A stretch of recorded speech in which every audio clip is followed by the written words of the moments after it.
Ne yapıyorsun sen burada? Yardım arıyorum. Burada seni kimse duyamaz ki. O zaman ne yapayım? Cebinde ne var? Telefonum var.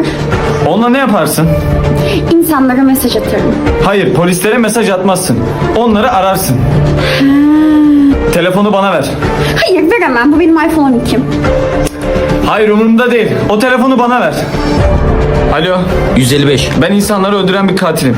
Bilmenizi istiyorum ki burada yardıma muhtaç bir insan var. Lütfen acele edin. Bir dakika. Katilsiniz ve bizi mi arıyorsunuz? Evet, çünkü bu sarışınların aptal olmasından bıktım artık. Bir dakika. Sarışın mı o? Evet, sarışın. Peki yanında pencere var mı? Evet, Neden pencereden kaçmıyor? ben de öyle düşünüyordum.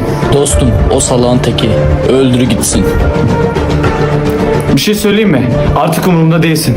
Ne halin varsa gör.